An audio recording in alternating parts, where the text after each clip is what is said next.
ஸ்ரீ குருபியோ நமக. அனைவருக்கும் நமஸ்காரம். இன்று ஆணி மாத பிறப்பு, ஷடசீதி புண்ணிய காலம் மற்றும் திருஞான சம்பந்தருக்கு சிவபெருமான் பூத கணங்கள் மூலம் முத்துப்பந்தல் அளித்த தினம். இந்த புண்ணிய கால தினத்தில் சிவசக்தி வழிபாடும் சித்தர்கள் வழிபாடு மற்றும் ஞானிகளின் அருள் பெற்று வருவது தனி சிறப்பை தரும். ஷடாங்கன் என்றால் சிவன். சிவனுக்குரிய மாதங்கள் ஆனி, புரட்டாசி, மார்கழி மற்றும் பங்குனி. இந்த மாதங்கள் பிறக்கும் நேரமே ஷடசீதி புண்ணிய காலம் அப்படின்னு சொல்லப்படுறது. இந்த நாளில் இறைவனிடம் நாம் வைக்கும் கோரிக்கை அடுத்து வரும் 3 ஷடசீதி புண்ணிய காலத்திற்குள் நிச்சயம் நிறைவேறும் அப்படின்னு சொல்லப்பட்டிருக்கு. இந்த நன்னாளில் பித்ரு தர்ப்பணம் செய்தால் பித்ருக்களின் ஆசியும் உதவிகளும் நிச்சயம் கிடைக்கும். சிவாலய வழிபாடு நற்பலன்களை தரும். அதனால் நாம் இந்த நன்னாள்ல முத்துப்பந்தல் பற்றியும் அனைவரும் அவசியம் கேட்க வேண்டிய, சொல்ல வேண்டிய சிவனருள் பெற்றுத்தரும் திருஞான சம்பந்தர் பாடியருளிய இத்தலத்திற்கான தேவார பதிகமும் பார்க்கலாம். இதை நாம் முழு மனதுடன் இன்று பாடினாலோ அல்லது கேட்டாலோ நமது வேண்டுதல்கள் மற்றும் பிரார்த்தனைகளை அந்த ஈசன் நிறைவேற்றி தருவான். கும்பகோணத்திற்கு அருகில் உள்ளது பட்டீஸ்வரம் தேனுபுரீஸ்வரர் ஆலயம். தேவலோக பசு காமதேனு, காமதேனுவின் மகன் பட்டி இந்த தலத்தின் இறைவனை பூஜித்ததால் இந்த தலம் பட்டீஸ்வரம் அப்படின்னு அழைக்கப்பட்டது. இந்த தல இறைவன் தேனுபுரீஸ்வரர், இறைவி ஞானாம்பிகை. பட்டீஸ்வரத்துக்கு அருகில் உள்ள திருச்சத்தி முற்றத்தில் வழிபட்டுவிட்டு பட்டீஸ்வரத்தை அடைந்தார் திருஞான சம்பந்தர். அது கோடை காலம். சின்னஞ்சிறு பாலகன் பிஞ்சு பாதங்கள்லாம் நோக நடந்து வரார். ஆலவாயில் வரை முத்துச்சிகையில வந்தாலும் உள்ள நடந்துதானே வரணும். திருக்கோவில் பிரகாரங்களும் வழிகளும் மிகவும் சூடேறி வெப்பமேறி இருந்தது.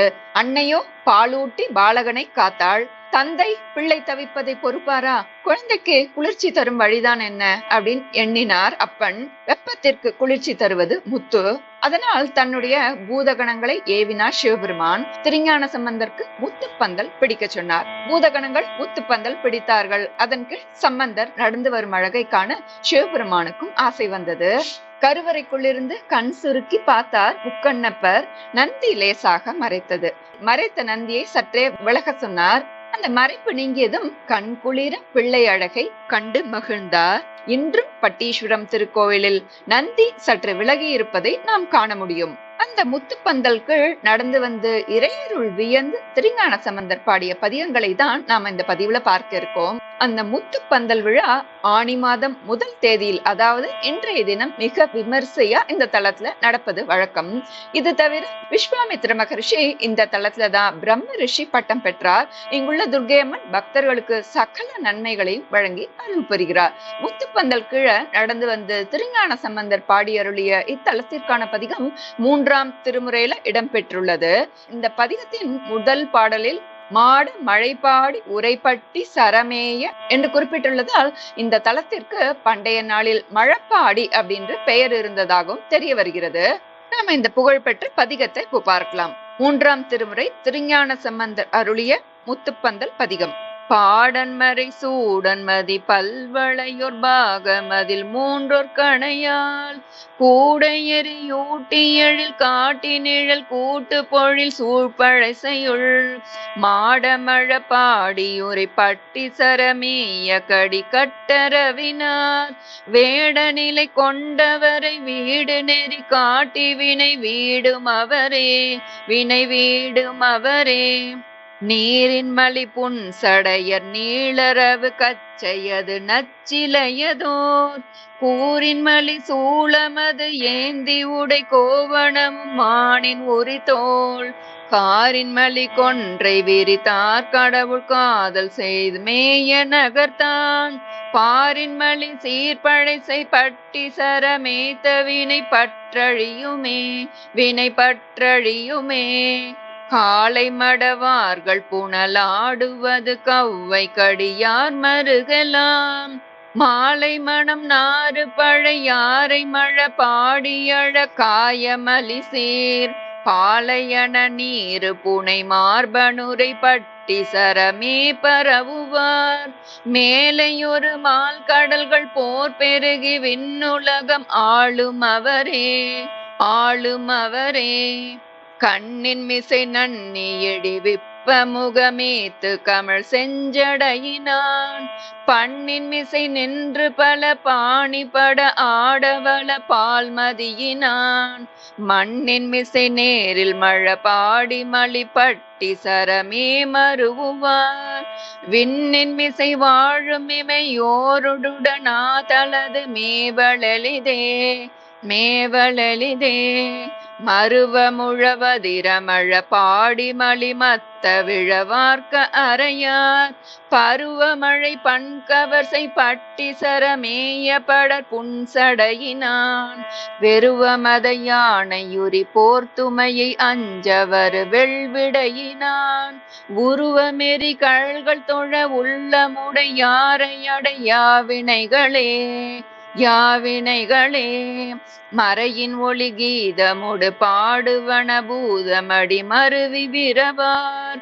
பறையின் ஒளி பெருக நிகழ் நட்டமர் பட்டி சரமேய பணிகோர் பிறையினொடு மருவியதோர் சடையினிடையேற்ற புனல் தோற்ற நிலையாம் இறைவனடி முறை முறையின் ஏத்துமவர் தீத்தொழில்கள் இல்லர் மிகவே இல்லர் மிகவே பிறவி பிணி மூப்பினொடு நீங்கி இமையோருலகு பேணல் உருவார் துறவியனம் உள்ளமுடையார்கள் கொடி வீதி அழகாய தொகுசீர் இறைவனுரை பட்டி சரமேத்தி எழுவார்கள் வினை ஏதுமிலவாய் நரவ விரையாளும் மொழியாளும் வழிபாடு மறவாதவரே மறவாதவரே நேசமிகு தோள்வளவனாகி இறைவன் மலையை நீக்கியிடலும் நீசன் விரல் வாட்டி வரையுற்ற துணராத நிறம் பாமதியினான்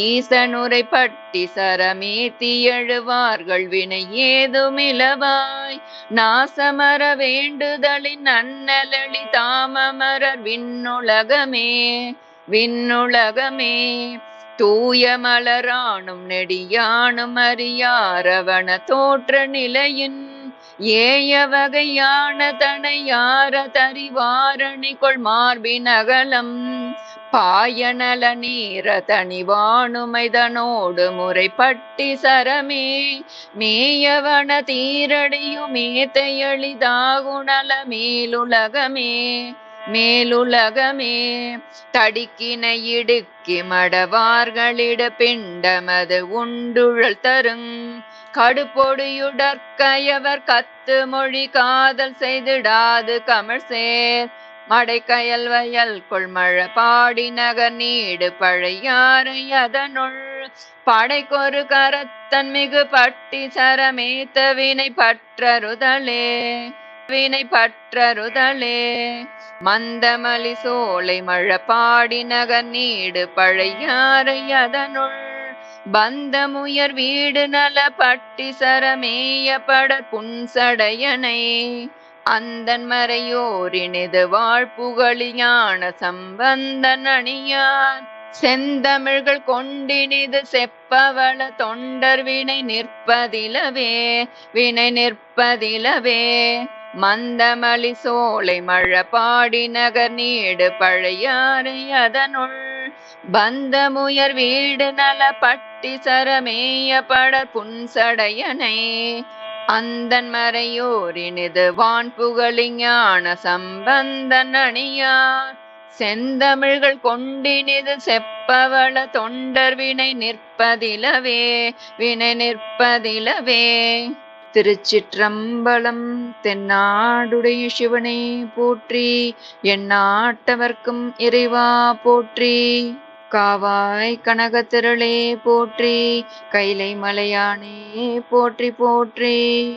திங்கட்கிழமையுடன் கூடிய அமாவாசை சோமவதி அமாவாசை என்று அழைக்கப்படுகிறது. இந்த தினத்தில் செய்யும் பூஜை, ஸ்நானம், தானம் அனைத்தும் அக்ஷயமான புண்ணிய பலன் தரக்கூடியவை. பகவான் ஸ்ரீ கிருஷ்ணர் கீதையில் அஸ்வத்த சர்வ விருக்ஷானாம் என்று தான் மரங்களுள் அஸ்வத்த மரமாக உள்ளதாக சொல்கிறார். அஸ்வத்த மரம் பகவத் ஸ்வரூபம், விருட்சங்களின் ராஜா, தெய்வாம்சம் பொருந்தியது. மூலத்தோ பிரம்ம ரூபாய, மத்தியத்தோ விஷ்ணு ரூபினே, அக்ரத சிவரூபாய, விருக்ஷ ராஜாய தே நமக. அரச மரத்தின் அடிப்பகுதியில் பிரம்மா, பிரம்மாவும், நடுப்பகுதியில் விஷ்ணுவும், மேற்பகுதியில் பரமேஸ்வரனும் வாசம் செய்கின்றனர். இதில் சகல தேவதைகளும் வாசம் செய்வதாக ஐதீகம். அதனால் அரச மரத்தை பார்த்தாலும் வணங்குவதாலும் அரசமர பிரதட்சணம் செய்வதாலும் பாவங்கள் நசியும், புண்ணிய பலன்கள் சேரும், செல்வம் பெருகும், ஆயுள் தீர்க்கமாகும். பிரதட்சணம் செய்பவர்கள் சகல தேவர்களையும் ஒரே நேரத்தில் வலம் வந்து வழிபட்ட அளவற்ற புண்ணியம் பெறுவர். இந்த சோமவதி அமாவாசை தினத்தில் அரசமர பிரதட்சணம் செய்ய இயலாதோரும் அஸ்வத்த ஸ்தோத்திரம் சொல்வதாலும் கேட்பதாலும் தீர்க்க ஆயுள், ஆரோக்கியம், ஐஸ்வர்யம் பெறுவர் என்பதாக இந்த ஸ்தோத்திர பலஸ்ருதி சொல்கிறது. நாம ஸ்தோத்திரத்தை பார்க்கலாம். அஸ்வத்த ஸ்தோத்திரம். ஆயுர்பலம் யசோவர்ச்ச பிரஜா பசுவசூனி ச பிரம்ம பிரஜ்ஞா ச மேதா ச த்வம் நோ தேஹி வனஸ்பதே சததம் வருணோ ரக்ஷேத் த்வாமாராத் விருஷ்டிராஸ்ரயேத் परितस्त्वां निषेवन्तां तृणानि सुखमस्तु ते अक्षिस्पन्दं भुजस्पन्दं दुःस्वप्नं दुर्विचिन्तनं शत्रूणां च समुत्थानं ह्यश्वत्थशमय प्रभो अश्वत्थाय वरेण्याय सर्वैश्वर्यप्रदायिने नमो दुःस्वप्ननाशाय सुस्वप्नफलदायिने मूलतो ब्रह्मरूपाय मध्यतो विष्णुरूपिणे अग्रतः शिवरूपाय वृक्षराजाय ते नमः अश्वत्थ सर्व पापानि शतजन्मार्जितानि च नुदस्व मम वृक्षेन्द्र सर्वैश्वर्यप्रदो भव यं दृष्ट्वा मुच्यते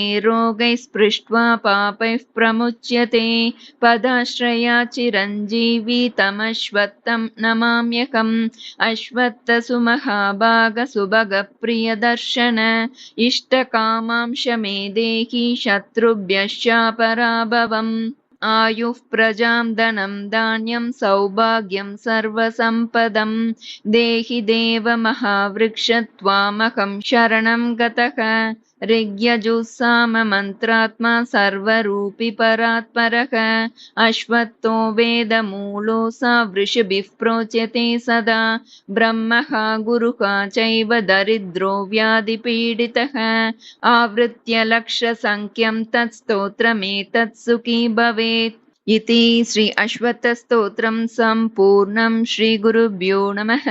அடுத்து நாம் அம்மா சோமவார வழிபாடு செய்வதால் தீர்க்க சுமங்கலியாக வாழலாம் என்பதற்கு ஒரு புராண கதை உண்டு. அதை தெரிந்து கொள்ளலாம். காஞ்சிபுரம் கோவில்கள் நிறைந்த ஊர். அங்க தேவசுவாமி தனவதின்னு தம்பதியர் வாழ்ந்து வந்தனர். அவர்களுக்கு விஷ்ணுவாசன் ஒரு மகன், குணவத்தின்னு ஒரு மகள். குணவத்திக்கு திருமணம் செய்யலான்னு பெற்றோர் முடிவு பண்றா. வசதியான இடத்துல மாப்பிள்ளையும் பார்த்து திருமண நாளும் குறிச்சாச்சு. திருமண நாள் நெருங்கியது. அதுக்கான ஏற்பாடுகளும் தடபுடலா நடந்து வந்தது. திருமணத்திற்கு 3 நாட்கள் இருக்கு. அந்த நிலையில அவர்களோட இல்லத்துக்கு ஒரு சாது ஒருவர் பிக்ஷை கேட்டுன்னு வரார். அவர் யார்கிட்ட பிக்ஷை வாங்கினாலும் தீர்க்க சுமங்கலி பவ, சுபமங்கலம் நிலவட்டம் அப்படின்னு சொல்லி ஆசி வழங்குவார். அன்னைக்கு அந்த மணப்பெண்ணான குணவதி அந்த சாதுக்கு பிக்ஷை போடுறா. அப்போ அந்த குணவதியை பார்த்து அந்த சாது சொல்ற தர்மவதி பவ அப்படின்னு சொல்லி வாழ்த்துறார். அதை பார்த்துட்டு இருந்தா அவ அம்மாவுக்கு வித்தியாசமாவும் ஆச்சரியமாவும் இருந்தது. அதனால நேரம் அந்த சாது கிட்ட வந்து கேக்குறா, சுவாமி தர்மவதி பவன் சொல்லி நீங்க என்னோட பொண்ணை வாழ்த்திருக்கீள், அதோட அர்த்தம் என்ன சொல்ல முடியுமான்னு சொல்லி கேட்கிறான். அதற்கு அந்த சாது பதில் சொல்லாம, தாயே நீங்க ரொம்ப கலக்கத்தோட கேட்கிற கேள்விக்கு நான் பதில் சொல்றேன். உங்களுடைய மகள் திருமணத்தின் போது அவளுடைய கழுத்துல திருமாங்கல்யம் மங்களநாணம் ஏறிடும். அந்த 3 முடிச்சுகள் போட்டதும் மணமக்கள் அந்த அக்னிய வலம் வருவார்கள் இல்லையா, அந்த சடங்குக்கு சப்த சதி அப்படின்னு பேரு. அது நடக்கிற போது அந்த மணமேடையிலேயே அவளை கைப்பிடித்த மணமகன் உயிர் விடும் நிலை ஏற்படுறதுக்கு வாய்ப்பு இருக்குமா அப்படின்னு அவர் சோகத்தோட சொல்றார். திருமணத்துக்கு இன்னும் 3 நாட்கள் இருக்கு. இந்த வேளையில சாது இப்படி சொல்றாரே அப்படின்னு சொல்லி அவ அம்மா தனவதி கலங்கி போய் சாதுக்கு இதுக்கு ஏதானும் பரிகாரம் இருக்கா அப்படின்னு சொல்லி கேக்குறா. அவரும் அதுக்கு ஒரு வழி சொன்னார். நீ கவலைப்படாதம்மா, உன்னுடைய மகள் சுமங்கலியா வாழறதுக்கு ஒரு வழி இருக்கு. இங்க இருந்து கிழக்கு கடல்ல சிம்ஹத்வீபம்னு ஒரு தீவு இருக்கு. அங்க சோமான்னு ஒரு மூத்த சுமங்கலி பெண் வாழ்ந்துன்னு வரா. அவ மிகுந்த புண்ணியம் நிறைந்தவள், சக்தி மிக்கவள். அவளுடைய முன்னிலையில உன்னுடைய மகளுடைய திருமணம் நடந்தா எல்லாமே சுபமா நடக்கும். இதுல எந்த ஒரு குறையும் இருக்காது. உனக்கு பயமே வேண்டாம். உன்னுடைய மகள் தீர்க்க சுமங்கலியாக வாழ்வாள் அப்படின்னு அவர் சொல்லிட்டு அங்க இருந்து போயிடுறார். அந்த சாது சொன்னத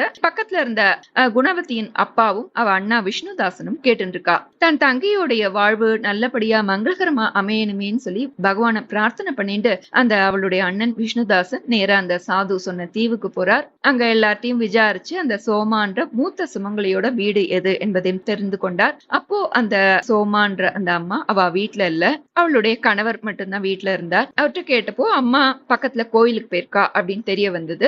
அதனால அந்த விஷ்ணுதாசனும் கோவிலுக்கு போனா. இவன் கோவிலுக்கு போற சமயத்துல அந்த அம்மா மூதாட்டி அந்த அரச மரத்தை வலம் வந்துட்டு இருந்தா. அந்த மூதாட்டியின் பெயர் தான் சோமா அப்படின்றத அவன் தெரிஞ்சுட்டா. அந்த சோமான்ற மூதாட்டியோட கால்ல போய் விழுந்து கண்ணீர் விட்டு கதறி நடந்ததெல்லாம் சொல்றான் விஷ்ணுதாசன். என்னுடைய தங்கை திருமணத்துக்கு வந்து நீங்கள் மணமக்களை வாழ்த்தணும், அப்போதான் என் தங்க தீர்க்க சுமங்கலியாக இருப்பாள் அப்படின்னு சொல்ல சோமாவும் அதற்கு சம்மதித்தார். சோமா தம்பதிகளோட விஷ்ணுதாசன் தன்னுடைய வீட்டுக்கு வரார். அங்க குணவதிக்கு திருமண சடங்குகள்லாம் நடந்துட்டு இருக்கு. இந்த சோமா தம்பதியரும் அந்த மணமேடைக்கு முன்னாடி போய் அமர்ந்து கொள்கிறார்கள். கெட்டு மேளம் முழங்குறது, மணமகளுடைய கழுத்துல மணமகன் தாலி கட்டுகிறார். அடுத்ததாக அக்னிய வலம் வரும் சடங்கும் நடக்கிறது. மணமக்களுடைய வலது கை பிடிச்சிட்டு மணமகன் அக்னிய வலம் வரும்போது திடீர்னு மயங்கி விழுந்து மரணம் அடைஞ்சிடறான். அதை பார்த்து திருமணத்துக்கு வந்தவர்கள்லாம் அதிர்ச்சி அடைகிறா. இந்த சோமா தம்பதியருக்கும் பெருத்த அதிர்ச்சி. உடனே சோமா பெருமாள்கிட்ட போய் வேண்டி கேட்டு வருத்தப்படுறா. நான் இந்த மாதிரி மங்கள அட்சத்தை தூவி ஆசீர்வதிச்சிருக்கேனே, இந்த மணமக்களுக்கு ஏன் இந்த நிலை அப்படின்னு சொல்லி உருக்கமா வழிபடுறா. அப்போ சோமாவுடைய காதுகளுக்கு மட்டும் ஒரு அசரீரி ஒலித்தது. சோமா, நீ பல வருடங்களாக இந்த சோமவார அமாவாசையை கடைபிடிச்சிருக்க. அந்த விரத பலனையும் அரச மரத்தை வலம் வந்த பலனையும் நீ அந்த மணமகனுக்கு கொடுத்தால் அவர் மீண்டும் உயிர் பெறுவார், மணமக்கள் நீடூழி வாழ்வார்கள்னு அந்த அசரீரி சொன்னது. உடனே சோமா மணமகனுக்கு பக்கத்துல போய் தன்னுடைய அம்மா சோமவார விரத பலனையும் அந்த அரச மர வலம் வந்த பலனையும் அவருக்கு அளித்தார். உடனே மணமகன் உயிர் பெற்று எழுந்தார். திருமணத்துக்கு வந்திருந்தவாள்லாம் சோமாவை கைகூப்பி வணங்கினார்கள். திருமண விழா திரும்பவும் களை கட்டியது. அப்போ சோமா அந்த திருமணத்துக்கு வந்திருந்தவாள்கிட்ட எல்லாம் சொல்றா, நான் பல ஆண்டுகளா அஸ்வத்த விருட்ச பூஜையை விடாம தொடர்ந்து செஞ்சுன்னு வரேன். அமாவாசை தோறும் அரச மரத்தை 108 முறை வலம் வரேன். திங்கட்கிழமை வரும் அமாவாசை தினத்துல சூரியோதய நேரத்துல அரச மரத்தை பூஜித்து வருகிறேன். பெண்கள் அரச மரத்தை ஒருமித்த மனத்துடன் பக்தியுடன் வலம் வந்தால் அவர்களுக்கு அபரிமிதமான சக்தி கிட்டும், அவர்கள் தீர்க்க சுமங்கலியாக வாழ்வார்கள்னு மந்திரத்தையும் சொல்கிறாள். மூலத்தோ பிரம்ம ரூபாய, மத்தியத்தோ